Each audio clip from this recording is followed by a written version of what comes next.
지난 한 주간도 우리를 지켜주신 주님의 은혜를 감사드립니다. 오늘 호산나 찬양대가 찬양을 드린 것처럼 내가 땅끝에서 너를 붙들며 우리가 땅끝으로 떠밀린다 여겨질 때에도 주님이 우리를 지켜주셨습니다. 그 은혜를 힘입어서 예배의 자리로 나온 우리들을 크신 사랑으로 받아주시기를 바랍니다. 예배하는 우리에게 주님의 은총과 평화가 임하시게 되기를 바랍니다. 밤이 가장 길다라는 동지가 지나고 나서부터 낮의 길이가 조금씩 길어지고 있는 것을 확인하게 됩니다. 옛 어른들은 이런 모습을 두고 노루 꼬리만큼씩 낮이 길어진다 이렇게 표현을 했는데, 무엇보다도 우리 마음속에 밝음의 기운도 그렇게 조금씩 자라갔으면 좋겠습니다. 세상 근심 걱정으로 마음이 어두워질 때가 있지만 주님의 은총으로 우리 마음속에 밝음의 기운이 자라나는 은총의 계절이 되어지기를 바랍니다. 우리가 흔히 쓰는 말 중에 파장이라는 말이 있습니다.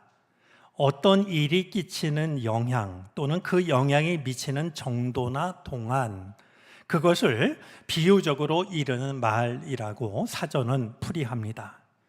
큰 파장을 일으켰다, 적잖은 파장이 예상된다라는 말처럼 사용이 되죠. 같은 의미를 가지고 있는 단어 중에 파문이라는 단어도 있습니다. 파장이든 파문이든 이 파자는 모두 물결 파자를 씁니다. 마치 잔잔한 호수에 돌멩이를 던지면 이제 물결이 번져가는 것처럼 그렇게 번져가는 것을 파장 혹은 파문이라고 하죠.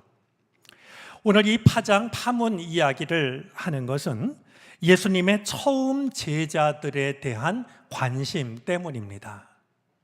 과연 예수님께서 하셨던 이 하나님 나라 운동이 어떻게 시작이 되었고 어떻게 번져갔는가라고 하는 것을 살펴보고 싶기 때문이죠. 오늘 우리가 요한복음 말씀을 읽었는데요, 요한복음 말씀을 생각하기 전에 먼저 공간복음서 말씀을 생각하고 싶습니다. 왜냐하면 이 공간복음서와 요한복음은 예수님의 처음 제자가 되는 이야기를 서로 다르게 들려주고 있기 때문입니다. 우리 공간복음서에 의하면 예수님께서 갈릴리 바닷가를 지나가시다가 제자들을 부르십니다. 근데 제자들을 부르시는 모습을 보면 예수님께서 그물을 던지고 있는 어부들을 바라보십니다. 뿐만이 아니라 이제 그물을 깁고 있는 어부들도 바라보셨습니다. 분명히 그날 갈릴리 바닷가에서 그물을 던지는 어부들은 예수님께 선택받은 그 제자뿐만은 아니었을 겁니다. 그물을 깁고 있는 사람들도 적지가 않았겠죠. 근데 예수님은 무엇인가 그들이 그물을 던지는 모습을 보시고 그물을 깁는 모습을 보시고서 누군가를 부르신 겁니다. 저는 혼자 이런 생각을 해봅니다. 도대체 예수님이 뭘 보신 것일까? 어쩌면 다른 어부들은 그냥 크든 작든 그물에 걸린 고기를 모두 쓸어 담는데, 이 베드로와 안드레는 걸린 고기 중에서 얼마든지 가져가도 좋은데 그래도 이건 너무 작지 않나? 잡기에는 너무 좀 더 커야 되지 않나? 고기를 놓아주지 않았을까? 그렇게 물고기 한 마리조차도 조심스레 대하는 그들의 모습을 보고 예수님은 제자로 부르신 게 아니었을까? 혹은 이제 끊어진 그물을 기울 때도 한 땀 한 땀 정성으로 일을 하는 모습을 보고 저런 성품이라면 내가 하나님 일을 같이 할 수 있겠다. 물론 제 생각입니다만 예수님께서는 그 무엇인가를 보시고서 제자들로 부르셨던 겁니다. 오늘 우리들의 모습 속에 주님께서 눈여겨보실 만한, 그리고 하나님 나라 일을 맡길 만한 그 무엇이 우리에게도 있었으면 좋겠습니다. 자, 오늘 말씀은 요한복음서인데요. 요한복음은 첫 번째 제자를 부르시는 일과 관련해서 조금 다른 이야기를 들려줍니다.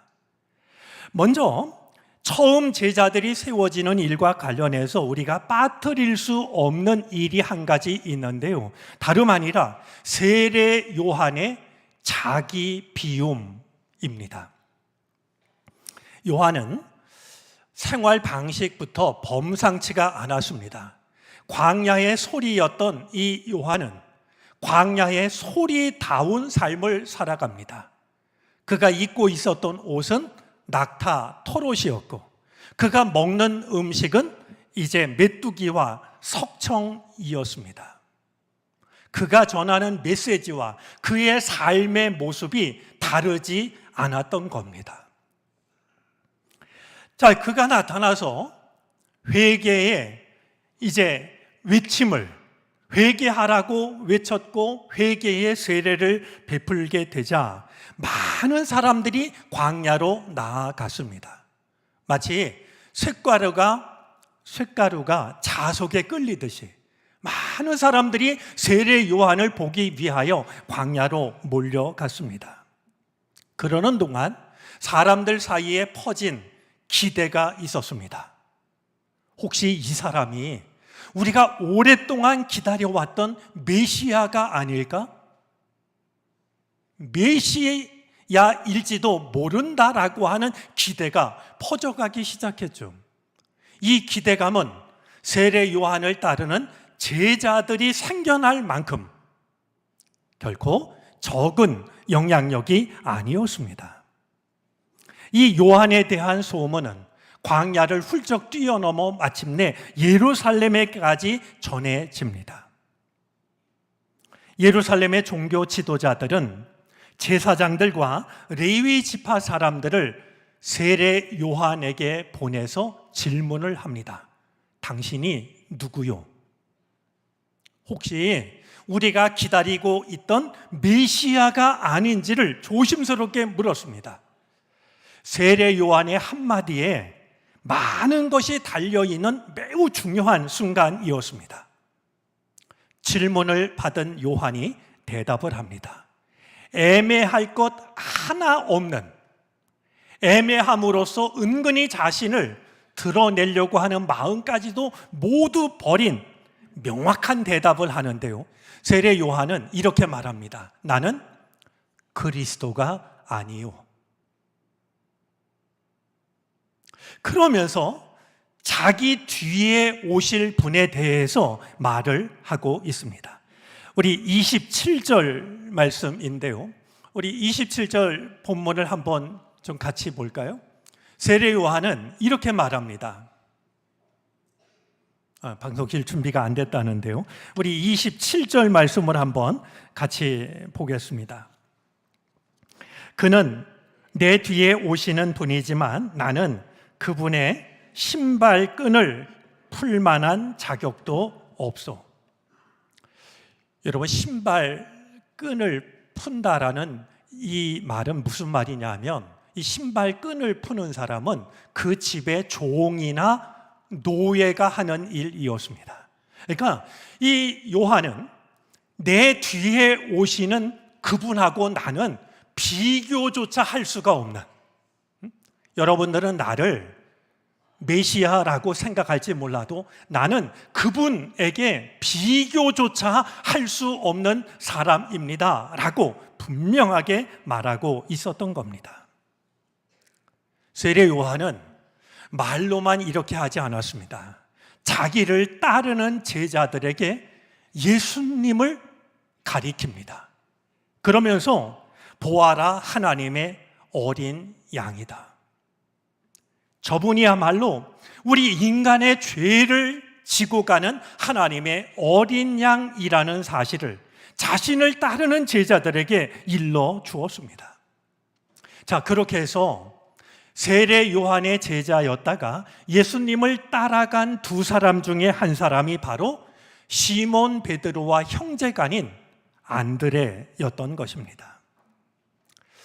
이 대목에서 생각을 해보게 됩니다. 만약에 세례 요한이 조금만 교만했다라고 한다면, 사람들이 자신을 메시아라고 생각할 때 자기가 메시아인 것처럼 말하거나 행동했다라고 한다면, 예수님께서 시작하시려고 하는 하나님 나라 운동은 어떻게 됐을까?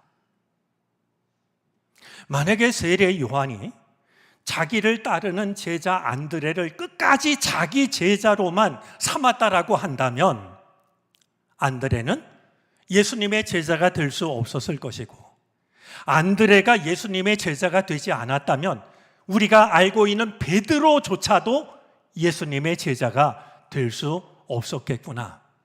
우리들의 생각이 이어집니다. 세례 요한은 철저하게 낮아졌고 철저하게 자신을 비웠습니다. 세례 요한 앞에서 우리가 기억해야 할 것이 있습니다.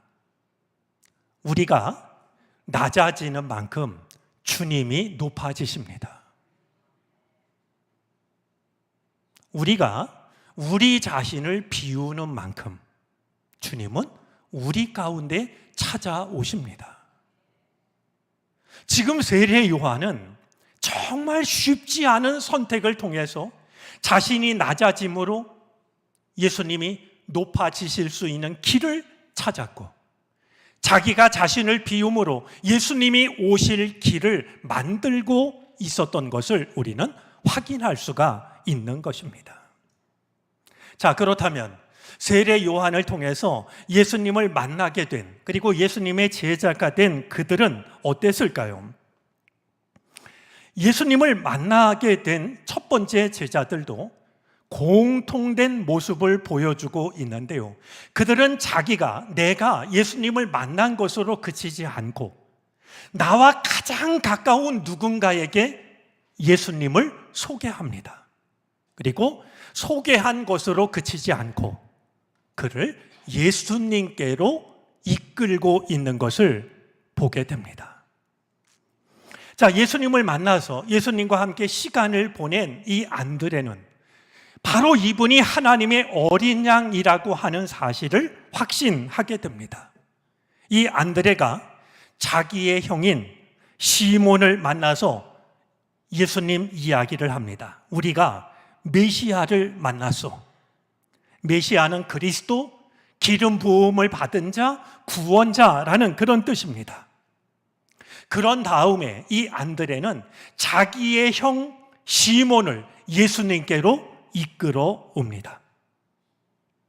예수님께서 시몬이 당신에게 오는 것을 보시고서 너는 요한의 아들 시몬이구나. 앞으로는 너를 게바라고 부르겠다. 마치 오래전부터 잘 알고 있었던 누군가를 만나듯이 말이죠. 여러분, 게바라는 말과 베드로라는 말은 모두가 바위 반석이라는 뜻인데요, 게바는 아람어이고 베드로는 헬라어가 됩니다. 이제 이 세례 요한이 아니었다면 안드레는 예수님을 만나지 못했고, 안드레가 아니었다면 베드로는 예수님을 만나지 못했구나. 다시 한번 생각하게 되죠. 두 번째 제자인 빌립도 마찬가지입니다. 어느 날 이 빌립은 예수님으로부터 나를 따라오너라 라는 말씀을 듣습니다.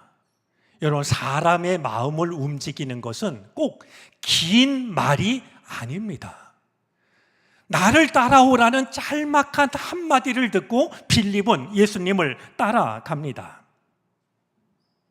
예수님을 만난 빌립이 나다나엘에게 예수님 이야기를 합니다. 모세가 율법책에 기록하였고 또 예언자들이 기록한 그분을 우리가 만났습니다. 그분은 나사렛 출신으로 요셉의 아들 예수입니다. 이야기를 들은 나다나엘은 성경을 잘 알고 있었던 사람입니다. 빌립이 하는 말을 받아들이기가 어려웠습니다. 그래서 물었죠. 나사렛에서 무슨 선한 것이 나올 수 있겠소? 그때 빌립이 나다나엘에게 참으로 적절한 대답을 합니다. 와서 보시오. 내 말을 듣고 판단하지 말고 와서 그분을 한번 만나보시오. 이야기를 했던 겁니다. 나다나엘이 예수님을 만나러 옵니다. 이제 나다나엘이 오는 것을 보고 예수님께서 이렇게 말씀하십니다. 보아라, 저 사람이야말로 참으로 이스라엘 사람이다. 그에게는 거짓이 없다. 자, 이렇듯 예수님을 만난 사람은 내가 그냥 예수님을 만나고 또 예수님을 믿는 것으로 그쳤던 것이 아니라 나와 가까이 있는 누군가에게 예수님에 관한 이야기를 전했고 이야기를 전한 것으로 그치지 않고 그를 예수님께로 이끌고 있는 것을 확인할 수가 있습니다. 저는 오늘의 이 본문을 한마디로 표현하자면 오늘 이 말씀이야말로 복음의 파장이 아닐까? 예수님을 만난 사람으로부터 시작된 이 물결이 점차 번져가고 있는 복음의 파장이 아닐까 하는 생각을 갖게 됩니다. 우리 코로나가 시작된 이후로 우리 정릉교회는 새해가 되면 신앙 실천 목표를 정하고 그것을 힘써 지켜오고 있습니다. 지난해 저희가 정한 신앙 실천 목표는 성경 통독이었습니다. 우리 교인들이 1년 동안 성경을 몇 번 읽을 수 있을까 고민을 하다가요, 괜히 과한 목표를 세워놓고 지키지 못하는 것보다는 우리가 지킬 수 있는 목표를 정하면 좋겠다 생각을 했습니다. 마침 올해가 창립 70주년이어서 우리 교인들이 성경 70독을 하자라고 목표로 정했습니다. 그런데 지난주까지 통계를 내보니까요, 우리 교인들이 전체 성경 몇 독쯤을 했을까요?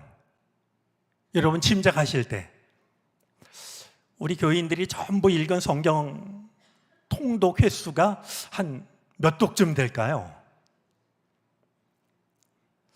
온도계를 보신 분은 금방 짐작을 하시지 않았을까 여겨지는데요. 저희가 통계를 내보니까 지난 한 해 우리 교인들이 성경을 통독한 횟수가요, 모두 186독이었습니다. 참 놀랍죠? 그런데요, 제가 정말 놀란 것은 10독 이상을 하신 분도, 1년 동안 10독 이상을 하신 분도 모두 4분이었습니다. 이걸 밝히면 좀 민망해 하실지 모르지만 이거 자랑스러운 일이라 좀 이야기하고 싶은데요, 김감래 장로님이 1년 동안 17독을 하셨습니다. 강태광 권사님, 김문규 권사님 모두 13독을 했습니다. 그리고 고경희 권사님이 10독을 했습니다.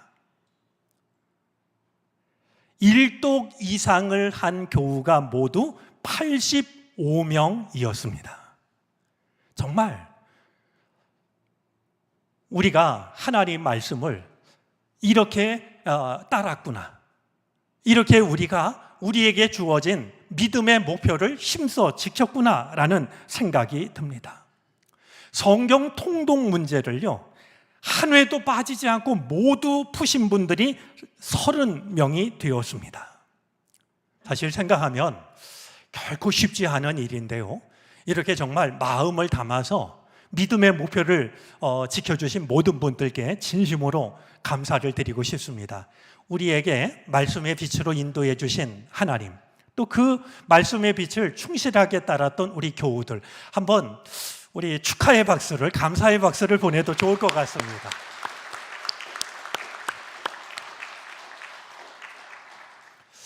2024년 올해 우리가 정한 신앙 실천 목표는요, 천하보다 귀한 한 영혼 모시기입니다. 이게 좀 우리 마음에 익숙해졌으면 좋겠는데요. 한번 따라서 해보시겠습니까? 천하보다 귀한 한 영혼 모시기. 자, 예수님께서 마태복음 8장 36절 37절에서 이렇게 말씀을 하십니다.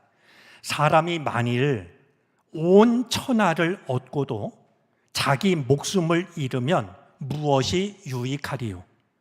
사람이 무엇을 주고 자기 목숨과 바꾸겠느냐? 한 사람의 목숨이 온 천하보다도 귀하다고 말씀을 하고 계십니다. 온 천하와도 바꿀 수 없는, 온 천하보다 귀한 한 영혼을 지극한 사랑으로 모시는 것이 올해 우리가 정하고 따르기로 한 신앙 실천 목표입니다. 조금 더 자세하게 설명을 드리면요, 올 한 해를 보내는 동안 각 속회에서 한 사람 이상을 전도하는 거고요, 각 선교회에서 한 사람 이상을 전도하는 것이 실천 목표입니다. 우리가 속회에서 한 사람 이상을 전도하면 속회 모임을 모이는 그 지역에서 누군가 한 사람을 전도하는 것이 되고, 선교회에서 전도하면 그 연배에 있는 누군가를 전도하는 일이 될 수가 있을 것입니다. 사도 바울은 우리의 믿음이 어디에서 시작되는지를 로마서 10장 17절에서 이렇게 일러줍니다.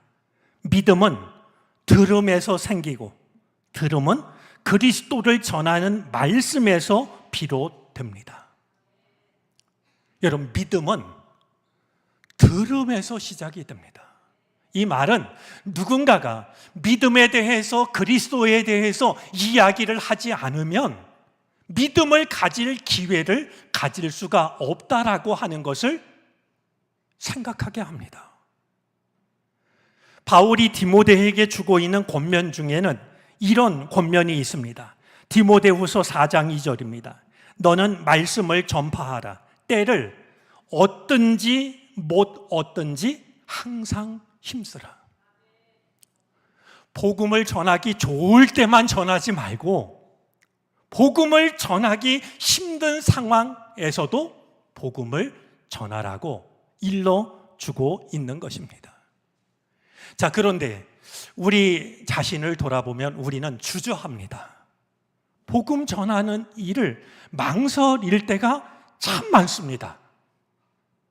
왜 그럴까요? 이유는 다르겠지만 제일 큰 이유가 한 가지 있다라고 여겨집니다. 실패가 두렵기 때문입니다.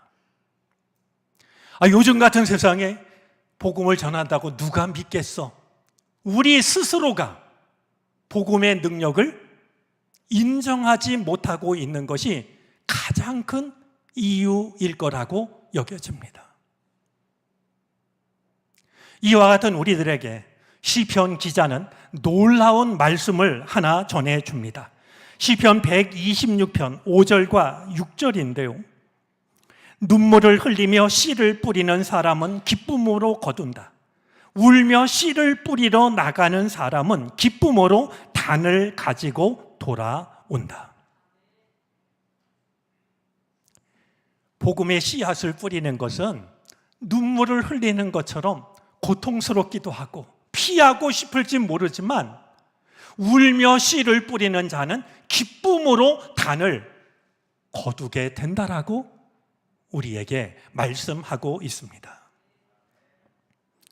말씀을 전하는 일이 얼마나 소중한 것인지를 돌아보게 하는 이야기가 있습니다. 여기 제가 책을 한 권 가져왔는데요. 전도 그 뜻밖의 모험이라는 책입니다. 제가 검색을 해봤더니 절판이 돼서 아마 헌책을 파는 곳을 통해서만 구입이 가능할 것 같은데요. 이 책을 쓴 공동 저자 중에 한 사람이 리 스트로벨이라는 분입니다.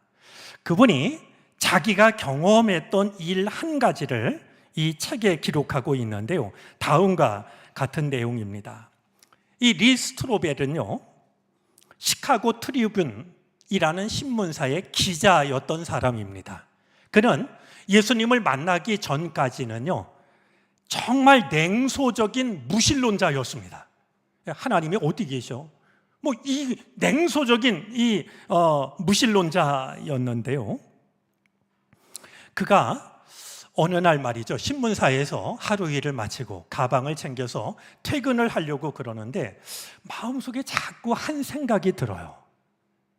지금 이제 영업부로 가서, 그 신문사 영업부에 가서 한 사람을 전도하라고 하는, 그에게 하나님의 뜻을 알려주라고 하는 이 마음이 자꾸 드는 거예요.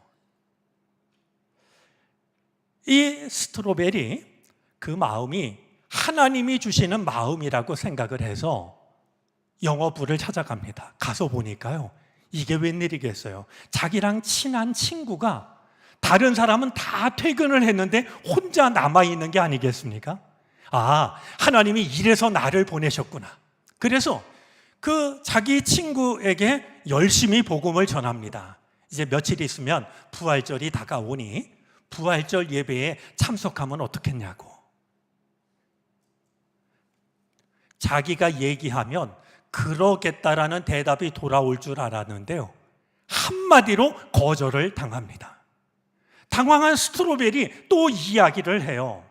하나님에 대해서 관심이 없냐고, 영적인 일에 대한 관심을 갖고 있지 않냐고 말이죠. 하지만 이 친구는요, 이야기하는 것마다 다 차갑게 거절을 했습니다. 스트로벨은 그때만 해도 그렇게 믿음이 훌륭한 믿음이 아니어서 자기가 할 수 있는 말이 금방 떨어지고 말았어요. 그래서 혹시 예수님에 대해서 관심이 있으면 나한테 얘기해도 좋다라는 말을 남기고 돌아섰죠. 왜 하나님이 나를 이제 그 영업부 사무실로 보냈을까? 아무것도 한 게 없으니까 말이죠. 그로부터 몇 년의 시간이 지나갔습니다. 그러는 동안 이 리 스트로벨은요, 신학을 공부하고 윌로우 크릭 교회의 부목사로 사역을 하게 되었습니다. 어느 날 예배에서 이제 설교를 마쳤을 때, 예배를 마쳤을 때 누군가 한 남자가 스트로벨 목사님을 찾아옵니다. 그러면서 당신이 내 인생에 미친 영적 영향력에 감사하고 싶습니다, 인사를 했어요. 그래서 스트로벨이 누구시죠? 물었습니다. 그러자 그가 자기 이야기를 합니다. 몇 년 전에 나는 직장을 잃어버렸습니다. 수입이 끊겨진 나는 가족들을 먹여 살리기 위해서 어떤 일이라도 해야 했습니다. 일감을 생각하다가 신문사를 운영하는 친구가 생각이 나서 혹시 신문사에 내가 할 수 있는 일이 없느냐고 전화를 했습니다. 그랬더니 그 친구가 혹시 타일을 붙일 줄 아냐고 묻더라는 겁니다. 자기가 타일공은 아니지만 자기 집 욕조에 타일을 고쳐본 적이 있어서 할 수 있다라고 대답을 했더니 와서 신문사 타일 일을 하라고 일을 시켰는데 가보니까 바로 그것이 그 신문사 영업부였던 겁니다. 그는 바닥에 앉아서 저녁 늦게까지 타일을 붙이고 있었습니다. 그때 누군가가 들어와서 그 사무실에 남아있는 한 사람에게 예수 그리스도를 증거하기 시작했습니다. 그런데 그는 그 말을 받아들이지 않더군요. 하지만 저는 바닥에서 타일 일을 하면서 하나님이 나를 부르시는구나, 그렇게 생각을 했고, 일을 마치고 아내에게 여보, 우리 이번 주일부터 예배에 참석합시다.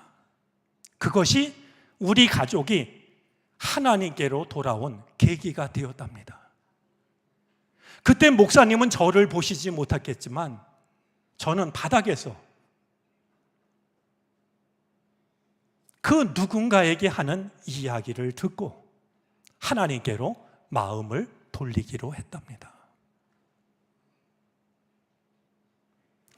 우리가 정성으로 진심으로 복음을 전하면 실패는 없을 겁니다. 이 리 스트로벨 목사님은 세상에 이보다 더 좋은 일이 어디 있겠느냐라고 하면서 복음 전하는 일이 어떤 의미를 갖는지를 이렇게 말하고 있습니다.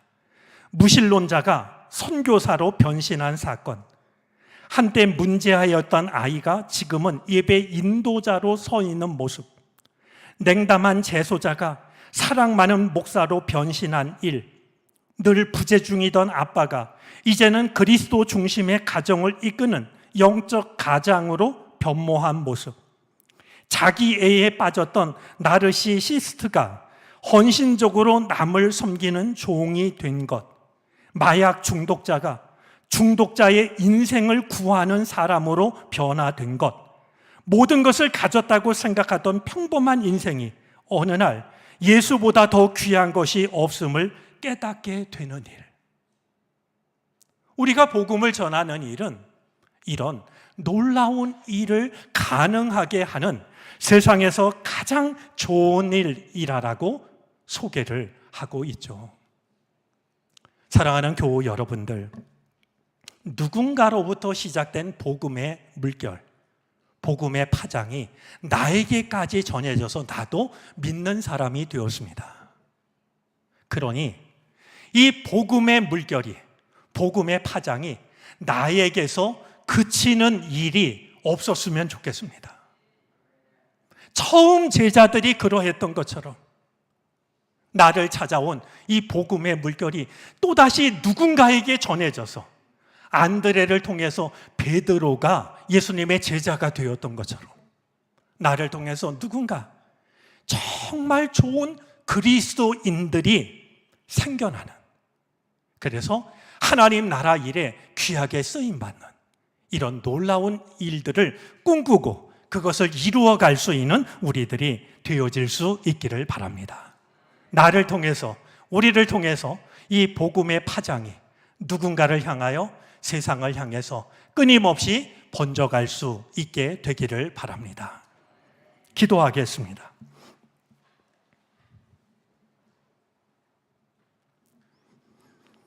누군가가 전해준 믿음의 물결, 복음의 파장이 있어 오늘 우리도 믿는 사람이 되었습니다. 이 믿음의 물결, 복음의 파장이 우리 앞에서 멈추지 않기를 바랍니다. 우리를 통해서도 복음의 물결이 누군가를 향해, 세상을 향해 퍼져가게 하시옵소서. 예수 그리스도의 이름으로 기도를 드립니다.